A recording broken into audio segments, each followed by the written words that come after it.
इस वक्त का मुद्दा लॉकडाउन से जुड़ा है। वो इसलिए क्योंकि कांग्रेस नेता राहुल गांधी ने लॉकडाउन को पूरी तरह नाकाम बताया है, जिसके जवाब में केंद्रीय मंत्री प्रकाश जावड़ेकर ने राहुल गांधी पर झूठ फैलाने का आरोप लगाते हुए राहुल का झूठ सुनने को कोई तैयार नहीं है। ऐसे में सवाल यह है कि क्या लॉकडाउन पर राहुल ने झूठ बोला। हमारे साथ खास मेहमान जुड़ेंगे, लेकिन उससे पहले हम आपको ये खबर बता देते हैं कि राहुल गांधी ने प्रेस कॉन्फ्रेंस करने से पहले प्रकाश जावड़ेकर ने जो उन पर पलटवार किया है वो क्या किया है, उन्होंने क्या कहा है केंद्रीय मंत्री प्रकाश जावड़ेकर ने, आइए सुनिए। America, France, Britain, German, Spain, Italy, Iran, Brazil, दुनिया के बहुत सारे प्रमुख देशों में और चीन भी जिस तरह से नुकसान हुआ उस तुलना में भारत का नुकसान कम रहा। इसके लिए पूरी दुनिया भारत की प्रशंसा कर रही कि सही समय पर लॉकडाउन लगाया, लेकिन जिसकी पूरी दुनिया प्रशंसा करती है उसका कांग्रेस विरोध करती है। यही कांग्रेस की दोगलापन की राजनीति है। और इसी पर बात करने के लिए हमारे साथ हमारे सहयोगी अमिताभ सिन्हा जुड़ रहे हैं और बीजेपी से राजीव पांडे जुड़ रहे हैं। राजीव जी, आपका स्वागत है। अमिताभ, राहुल गांधी कहते हैं कि लॉकडाउन फेल है, लेकिन प्रकाश जावड़ेकर जो दलील दे रहे हैं वो अपने आप में बहुत अहम है।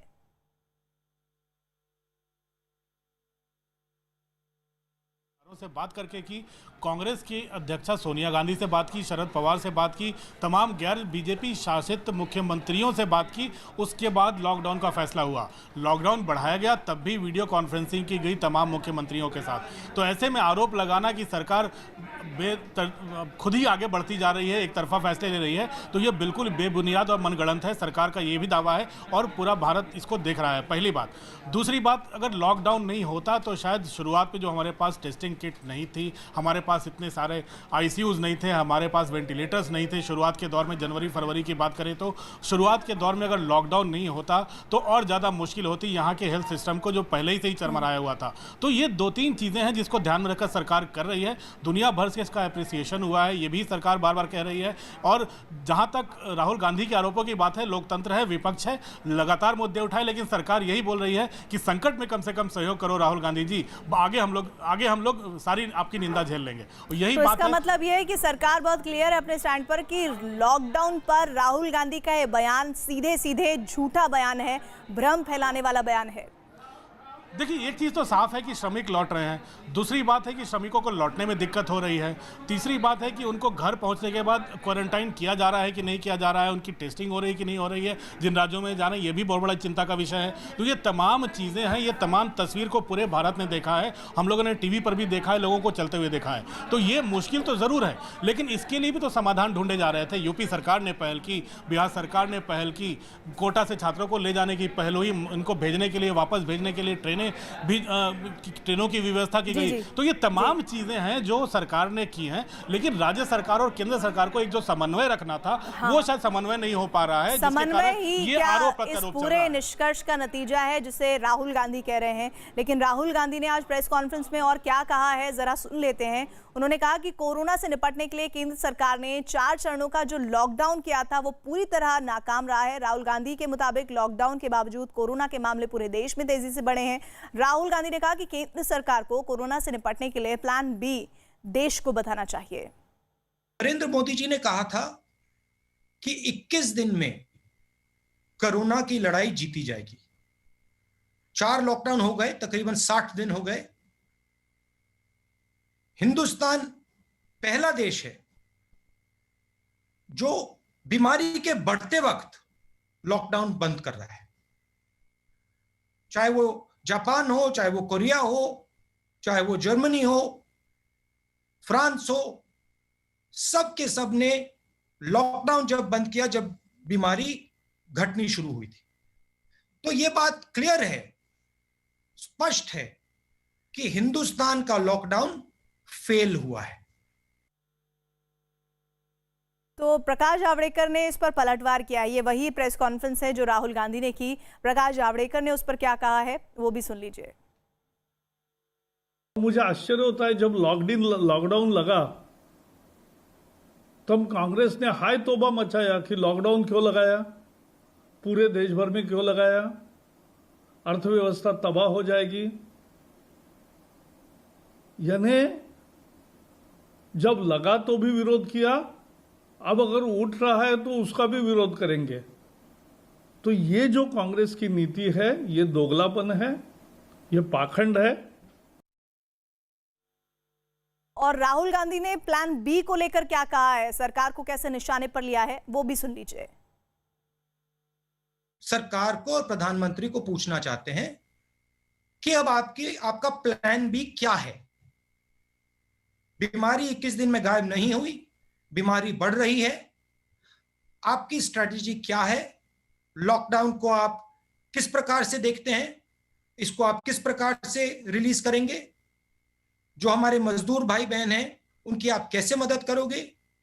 जो आप हमारे जो छोटे स्मॉल एंड मीडियम बिजनेसेस हैं, उनको उनकी आप मदद करना चाहते हो, नहीं करना चाहते हो? क्या प्लान है? अमिताभ, प्लान बी की बात राहुल गांधी कर रहे हैं, लेकिन क्या मौजूदा सरकार प्लान बी के बारे में नहीं सोच रही होगी? प्लान बी के बारे में ही सोच रही है। तभी लॉकडाउन, अगर 3 की बात करें, उसका लॉकडाउन ओपनिंग की बात होने लगी। कैसे धीरे धीरे हम लॉकडाउन दूर करें। ये तो चित्त बीमारी और पट्ट बीमारी वाली बात हो रही है कि जब लॉकडाउन 3 और लॉकडाउन 2 हो रहा है तो चिंता हो रही है कि देश की आर्थिक गतिविधियां कैसे बढ़ेंगी। अब लॉकडाउन 4 जब खत्म होने जा रहा है तो ये चिंता हो रही है कि कोरोना के मरीज बढ़ रहे हैं। अगर सरकार के पास एक के बाद एक फेज में प्लान नहीं होता तो सरकार इतनी आगे नहीं बढ़ती। सरकार ने राज्यों से बात की है, राज्यों के ऊपर छोड़ा है कि जो कंटेनमेंट जोन है वहां सिर्फ व्यवस्था को बंद रखा जाए, वहां सील रखा जाए, बाकी जगहों पे आपको आर्थिक गतिविधियों को बढ़ावा देना ही देना है, क्योंकि 3 महीने से पूरी आर्थिक गतिविधियां गड़बड़ा गई थी। इसीलिए यह कहना उचित नहीं होगा कि कोरोना के मरीज बढ़ रहे हैं तो सरकार के पास प्लान भी नहीं है। सरकार तमाम स्टेक होल्डर से बात कर रही है। सरकार ने ग्रुप ऑफ मिनिस्टर्स भी एक बनाया है जिसमें जितने भी तमाम राज्य सरकार को, जिसने चिट्ठी भी लिखी है कि जो भी श्रमिक वापस जा रहा है उनके बारे में डेटा तैयार करें, उनके स्किल बेस के बारे में तैयारी करें। तो ये तमाम चीज़ें हैं जो अभी अब छोटे शब्दों में बताई नहीं जा सकती, लेकिन इतना तय है कि प्लान बी सरकार तमाम तैयार कर रही है। जो भी इम्पोर्ट ग्रुप बनाया था सरकार ने, सब से प्रधानमंत्री खुद मशवरा कर रहे हैं, इसके बाद मुख्यमंत्रियों से मशवरा करेंगे। लेकिन अब राज्य सरकारों को तय करना है कि कैसे इन श्रमिकों को आगे इनके बारे में, इनके पुनर्वास के लिए, जो जहां पहुंचे हैं उनकी रक्षा के लिए क्या कर रही है राज्य सरकारें। अच्छा, एक और बात है अमिताभ, वो बात ये है कि राहुल गांधी छत्तीसगढ़, राजस्थान, पंजाब का एग्जाम्पल, महाराष्ट्र की भी बात कर रहे थे मेरे ख्याल में। वो बोल रहे थे कि मजदूरों के पॉकेट में मनी होनी चाहिए, उनके पास पैसा होना चाहिए। लेकिन क्या ये अल्टीमेट सोल्यूशन है मजदूरों के हालात को बेहतर करने के लिए? देखिए, जहाँ तक पॉकेट में पैसे देने का सवाल है, जो भी जनधन खाते धारक थे उनके अकाउंट में सरकार ने सीधे पैसे डाले हैं। दूसरी बात, जो मजदूर वापस जा रहे हैं उनको प्रॉपर स्क्रीनिंग के बाद मनरेगा में धीरे धीरे काम में इस्तेमाल किया जाने लगा है। मनरेगा के भी पैसे 100 रुपये से बढ़ा दिए गए हैं, वो 50 रुपये, मेरे ख्याल से 150-200 रुपये, अब मुझे आंकड़े याद नहीं लगे, मुझे लगता है अब 150 रुपये मिलने लगे हैं। तो तमाम चीज़ें जो सरकार सीधे उनके पॉकेट में पैसा पहुँचाने का काम कर रही है। लेकिन अब धीरे धीरे मजदूरों की संख्या जब बढ़ती जा रही है, लोग घर जाने को उतावले हैं, तो सबकी रक्षा करना केंद्र सरकार डायरेक्शन दे सकती है, केंद्र सरकार पैकेज दे सकती है, उसको के क्रियान्वयन का काम राज्य सरकारों को करना है। इसलिए मैं बार बार बोल रहा हूं, जब तक केंद्र सरकार के साथ राज्य सरकारें समन्वय नहीं करेंगी, हमें नहीं लगता है कि यह मुश्किल थमने वाली है। राज्य सरकारों को भी आगे आना पड़ेगा। सिर्फ अपनी कमियां छुपाने के लिए आरोप लगा देना यह बिल्कुल बेबुनियाद है। नहीं, लेकिन अमिताभ, इस बात को भी तो हमें गंभीरता से लेना पड़ेगा कि अगर विपक्ष ये कह रहा है कि आपका ये लॉकडाउन का जो 4 फेज था ये फेल हुआ, विपक्ष को ये कहना क्यों पड़ रहा है? ये सिर्फ और सिर्फ राजनीति है या वाकई में उनके पास कोई और आइडिया है? इस बात पर भी तो विचार होना चाहिए। देखिए, कांग्रेस ने भी 10 साल यहाँ राज किया है, अभी नरेंद्र मोदी सरकार का शासन है। हमें वो दिन भी याद है जब मनमोहन सिंह ने कहा था, वित्तीय संकट आया था, दुनिया भर में ग्लोबल इकोनॉमिक क्राइसिस हुई थी, तो प्रधानमंत्री मनमोहन सिंह ने कहा था कि पैसे पेड़ों पर नहीं फलते, जब देश भयंकर आर्थिक संकट से गुजर रहा था। वो दौर भी हम लोगों ने देखा हुआ है और अब ये दौर है, और ये इससे बड़ा मुश्किल दौर हमें नहीं लगता है कि हम अपनी इस पीढ़ी में देखेंगे। और बहुत ही मुश्किल दौर है ये, हमने खुद देखा है कैसे लोग परेशान हुए हैं, कैसे लोग बेघर हुए हैं, कैसे लोग पैदल आगे पांव घर जा रहे हैं। तो इस मुश्किल के दौर से उबारना किसी एक सरकार के लिए, किसी के लिए भी आसान काम नहीं होता है। इतनी बड़ी संख्या में प्लानिंग भी करना, योजना भी बनाना। तो ऐसे में जो भी काम हुआ है, उनको रास्ते में उनके लिए सुविधा भी मुहैया कराई गई है। उनको वापस आने के लिए इस मुश्किल के दौर, लॉकडाउन के दौर में भी ट्रेनें चलाई जा रही हैं, हवाई यातायात खोला जा रहा है लोगों को घर पहुंचाने के लिए। तो ये कोई छोटी बात नहीं है, बहुत बहुत बड़ा प्लान है। इसलिए ये कहना कि एकदम प्लान बी नहीं है, लॉकडाउन फेल हो गया, ये बिल्कुल गलत बात है। लॉकडाउन से तो हम कम से कम जाने तो बची हैं, आर्थिक गतिविधियां रुक गई थी लेकिन जाने तो बची, क्योंकि हमारी जैसे अभी आप अमिताभ कह रहे हैं कि लॉकडाउन से जाने तो बची हैं, लेकिन राहुल गांधी ये कह रहे हैं कि भारत, हिंदुस्तान पहला ऐसा देश है जब केसेस बढ़ रहे हैं तब लॉकडाउन खोला जा रहा है। उन्होंने बाकी कई देशों के भी एग्जाम्पल्स गिनाए कि भाई इन देशों में तब हमने लॉकडाउन को खोला जब केसेस डाउन हुए, लेकिन हिंदुस्तान में बढ़ने पर आप खोल रहे हैं। लॉकडाउन अभी खुला कहाँ है? अभी तो 31 तारीख तक बंद है। अभी हो सकता है कि इसके बारे में और मशवरा हो, आगे का फैसला सरकार लेगी ही लेगी कि आगे लॉकडाउन बढ़ाना है। राज्य सरकारों को इसके बारे में बताया जाएगा कि कैसे इसके बारे में आगे बढ़ना है। तो ये तमाम चीजें, तो अभी लॉकडाउन बंद हो रहा है, ये आप कैसे कह सकते हो? आप सरकार में तो नहीं हो। मैं आपको रोक रही हूँ यहाँ पर। पृथ्वीराज चव्हाण हमारे साथ जुड़ गए हैं कांग्रेस पार्टी से। क्यों ऐसा लगता है कांग्रेस पार्टी को, राहुल गांधी को, पृथ्वी जी, की लॉकडाउन फेल हुआ है? नहीं, देखिए, राहुल जी ने पहले ही कहा था कि लॉकडाउन एक पॉज है, ये कोई सोल्यूशन नहीं है। इससे हम एक डिजीज को कंट्रोल करने में उसकी मदद होगी, लेकिन डिजीज समाप्त नहीं होगा। किसी भी देश में लॉकडाउन से समस्या हल होगी ऐसे किसी ने नहीं कहा है, लेकिन कई जगह हमने आकलन देखे हैं कि अगर लॉकडाउन नहीं होता तो कितने मरीज वहां पे होते। तो एक प्रिवेंटिव स्टेप है लॉकडाउन का, और मैं समझता हूँ कि ये कहना कि लॉकडाउन से सारी समस्या हल हो जाएगी, इसका मानना नहीं है, कहना नहीं है। और राहुल जी ने सही कहा था कि लॉकडाउन एक पॉज है, आपको समय मिलेगा बाकी सब चीजें करने का, ये कोई हल नहीं। लेकिन सवाल यहाँ पर यह है कि वो तो कह रहे हैं कि लॉकडाउन फेल है, इसका मतलब लॉकडाउन करना ही नहीं चाहिए था, और आप वहां दूसरी तरफ कह रहे हैं कि भाई आगे के मेजर्स क्या है उस पर विचार होना चाहिए। ये दोनों अलग अलग बातें हैं। नहीं, देखिए, फेल किसी ने नहीं, फेल करने की बात नहीं है। अरे उन्होंने कहा, पृथ्वी जी, वो कह रहे हैं कि लॉकडाउन फेल है। देखिए, उन्होंने पहले जो कहा था, मैंने भी नई बात नहीं सुनी उनकी, उन्होंने बिल्कुल साफ तौर पर कहा था कि लॉकडाउन एक पॉज है, यानी कि आपको समय मिलेगा रोकने के लिए, कुछ और चीजें करने। राजीव पांडे भी हमारे साथ जुड़े हैं। राजीव जी, वो कह रहे हैं कि भाई आपने वैकल्पिक योजना नहीं तैयार की है। वो कह रहे हैं लॉकडाउन एक पॉज बटन है, ये अल्टीमेट सोल्यूशन नहीं है। आप उनको झूठा बोल दे रहे हैं। देखिए, ऐसा है, पूरी दुनिया में जो ये कोरोना का आतंक है वो जारी है, ये केवल हिंदुस्तान की बात नहीं है। और अगर हम कंपेयर करेंगे तो विश्व की जो सबसे विकसित अर्थव्यवस्था है, अमेरिका है, रसिया है, जर्मनी है, हम उनसे अच्छा हमारा रिकवरी रेट है, उनसे अच्छी हमारा जो डेथ रेट है उनसे कम है, जो पर करोड़ पर जो संख्या होनी चाहिए वो बहुत कम है। इसके बाद भी राहुल गांधी जी एक थिंकर हैं और वो एक स्टेट ऑफ माइंड में रहते हैं। उन्होंने कह दिया कि लॉकडाउन फेल हो गया। आप सोचिए कि अगर लॉकडाउन नहीं हुआ होता और 137 करोड़ की आबादी के मुल्क में आज लाखों लोगों की मृत्यु हुई होती, लाखों लोग इन्फेक्टेड हुए होते। अब ये बार बार बात कर रहे हैं। देखिए, जो आप करेंगे उसका विरोध करेगी। कांग्रेस पार्टी विरोध करने के लिए पैदा हुई। देखिए, इनको विपक्ष में रहने का कोई एक्सपीरियंस नहीं है। मैं बहुत सम्मान करता हूं पृथ्वीराज चौहान जी का, लेकिन मेरा एक ही कहना है, आप मुझे बताइए कि क्या आपके पास कोई और वैकल्पिक तरीका है? आज लॉकडाउन हुआ जिससे कि कम से कम पूरे देश में जो संख्या है ना वो कंट्रोल्ड में है। धीरे धीरे करके जो परिस्थिति उत्पन्न हो रही है, एक्सेप्ट जहां महाराष्ट्र, जहां की खुद पृथ्वीराज जी की सरकार चल रही है, जहां उन्होंने आज पल्ला झाड़ लिया कि मेरा कोई लेना देना नहीं है, हम कुछ नहीं कर सकते। राहुल गांधी जी को देख लीजिए, जहां उनकी जिम्मेवारी है, चाहे वो महाराष्ट्र हो, चाहे वो जयपुर हो, चाहे वो राजस्थान हो, वहां वो कह रहे हैं हम कुछ नहीं कर सकते। सबसे आज जो विकट परिस्थिति है देश में 40% जो मौत है वो केवल महाराष्ट्र से है। राजीव जी, 50,000 से ऊपर संख्या महाराष्ट्र में राजीव जी, देखिए, दिक्कत ये है कि जब आप लोगों से स्पेसिफिक सवाल पूछा जाए तो आप कांग्रेस शासित राज्यों में पहुंच जाते हैं। यही हाल कांग्रेस का भी है। लेकिन मैं आपसे सवाल पूछ रही हूँ जो राहुल गांधी ने पूछा, उसी को मैं आगे बढ़ा रही हूँ। उन्होंने कहा कि भाई, जैसा अभी पृथ्वी जी ने भी कहा कि एक पॉज बटन है, तो उसके बाद की आपकी रणनीति क्या है? भाई, आप लॉकडाउन कैसे हटाएंगे? आपने जो रियायतें दी हैं, उन रियायतों के बाद नतीजा देखिए सर, मोर देन 6,000 केसेस आ रहे हैं पर डे।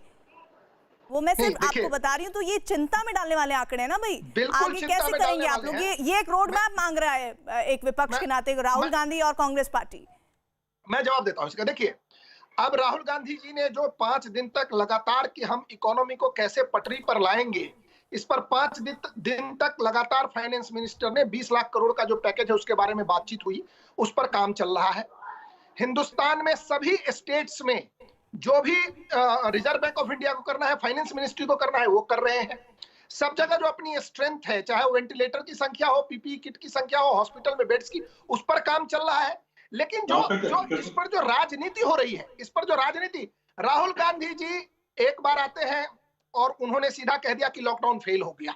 मेरा कहना है कि अगर राहुल गांधी जी कह रहे हैं लॉकडाउन फेल हो गया, तो कहां क्या पास हो गया है इस हिंदुस्तान में या पूरे विश्व में, वो बता दें। मेरा ये सवाल है। सरकार अपने तरफ से पूरी कोशिश कर रही है और सरकार का एक लास्ट पृथ्वीराज जी जवाब दीजिए इस बात का। उसका आप कुछ तो अच्छा किया होगा इस सरकार ने लॉकडाउन के दौरान, उसकी तो आप तारीफ कर दीजिए। देखिए, अब चर्चा होनी चाहिए जो निर्मला सीतारमण जी ने पैकेज दिया है, जो बिल्कुल निरर्थक पैकेज है, जिसकी हमें बहुत घोर निराशा हुई है। हमारा सादा सवाल है कि आप रोक पैसा कितना खर्च करना चाह रहे हैं, कैश कितना देना चाहते हैं। देखिए, विश्व की अर्थव्यवस्था में चाहे अमेरिका हो, चाहे बर्तानिया हो, चाहे जर्मनी हो, चाहे ईयू हो, सभी लोग इस लॉकडाउन से बाहर निकलकर अपनी इकोनॉमी को फिर से शुरू करना चाहते हैं, चलाना चाहते हैं। और हर एक देश ने एक बहुत बड़ा पैकेज कैश स्पेंडिंग का दिया है।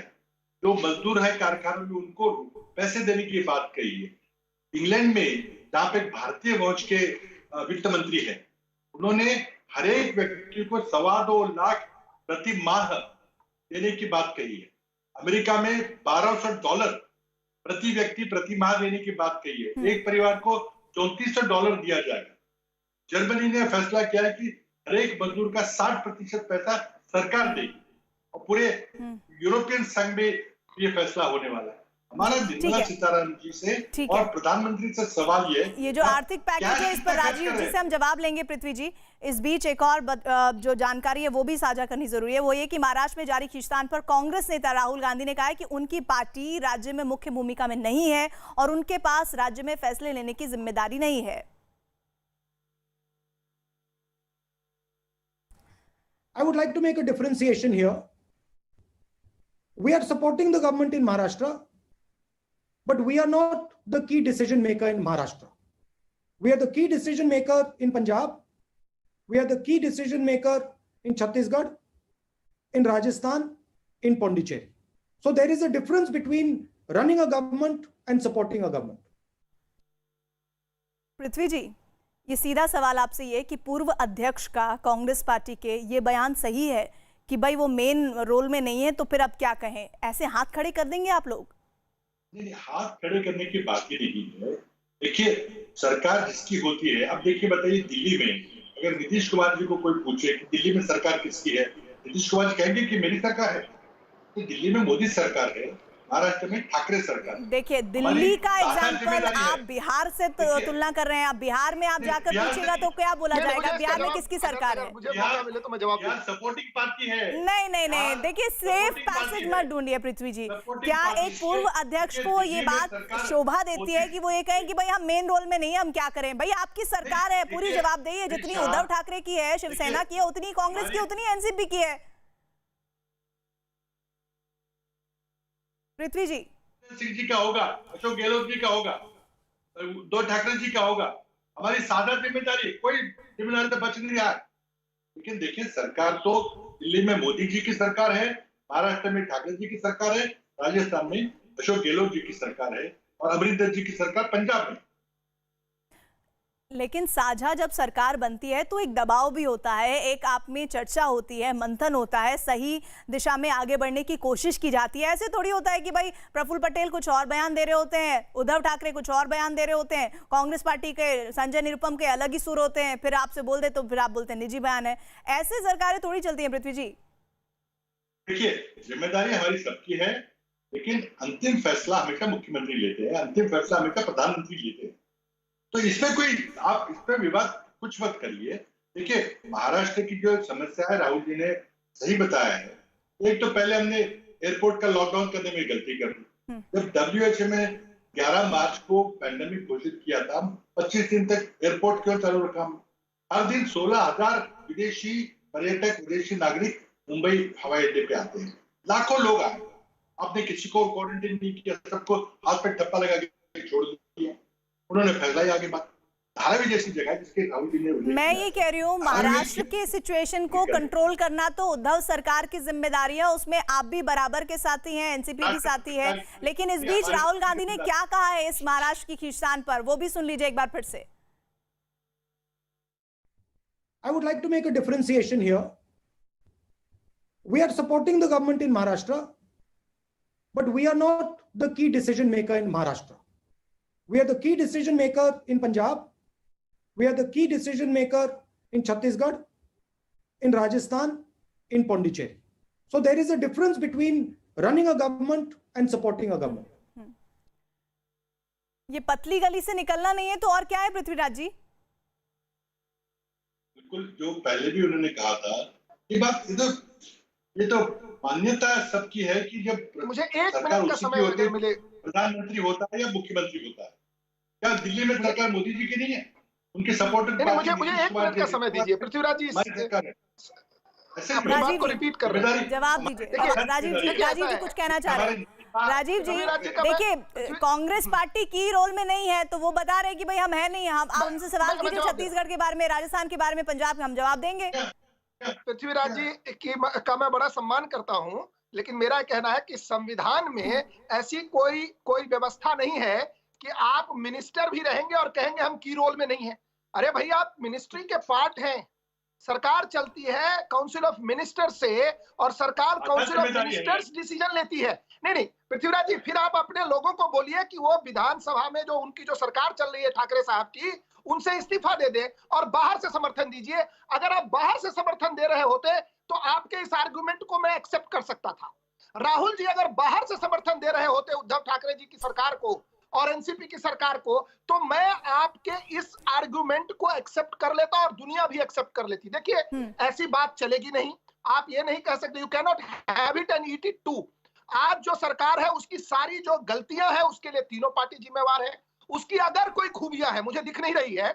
मुंबई में आज जो वीडियो वायरल हुआ है, जो फोटोग्राफ्स वायरल हुआ है कि लाशों को रखा गया है कॉरिडोर में, आप सोच सकते हैं राहुल गांधी जी को इस विषय पर बात करना चाहिए। देखिए राजीव जी देखिए, इस तरह की तमाम वीडियोस आ रहे हैं, ये सिर्फ महाराष्ट्र की नहीं पूरे राज्यों से आ रही है। लेकिन हाँ, जो आपने बात कही, देखिए ऐसा नहीं होगा ना पृथ्वी जी कि अच्छा वाह वाह, कड़वा कड़वा थू थू, लेकिन मंत्री पद लेना है और उसके बाद कोई बात होती है तो फिर हम की पोजीशन में नहीं है, ये दलील सही नहीं बैठती है। देखिए, जिम्मेदारी हमारी सबकी है, क्योंकि कलेक्टिव रिस्पॉन्सिबिलिटी से चलती है कैबिनेट। हर एक फैसले में हम चर्चा करते हैं, लेकिन अंतिम फैसला मुख्यमंत्री का होता है। इसमें कौन सी गलत बात है? लेकिन नहीं, उन्होंने कहा हम की पोजीशन में नहीं है, हम वहां पर कुछ नहीं कर सकते हैं। एक तरह से अगर हम समझे, उन्होंने कहा कि भाई राज्य में फैसले लेने की जिम्मेदारी नहीं है, लेकिन राज्य में सही फैसले हो ये जिम्मेदारी तो है, being a part of that government.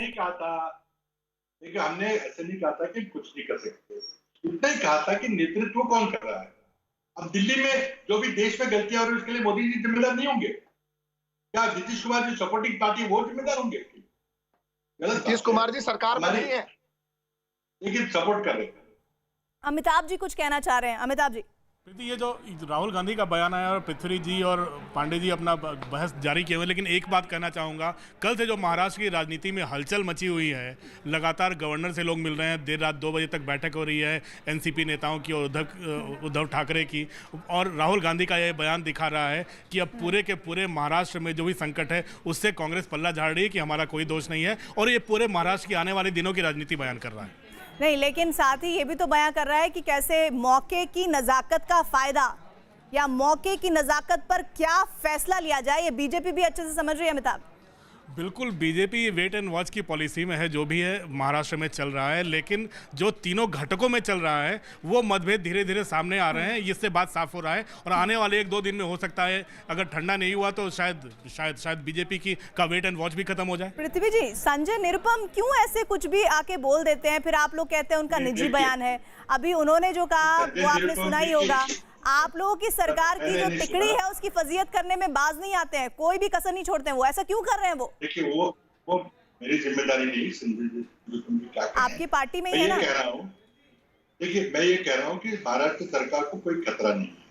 Devendra Fadnavis जी बिल्कुल कोशिश में लगे हुए हैं कि किसी तरह से इंस्टेबिलिटी आ जाए, कोई टकराव पैदा हो, कोई राष्ट्रपति की रूल लाने की कोशिश करे। देखिए, अगर कोई राज्यपाल महोदय से जाके मिलता है और अपनी कोई दिक्कतें बताता है तो उसमें कौन सी बड़ी बात है? उसमें इतना ज्यादा बढ़ने की क्या जरूरत है? पवार साहब उद्धव ठाकरे जी से मिले, क्या हमारे एक नेता है एनसीपी के, क्या वो मुख्यमंत्री से नहीं मिल सकते? हमारे जो नेता वहां पे बाला साहब थोड़ा थे, उनकी उद्धव ठाकरे जी से बात होती है।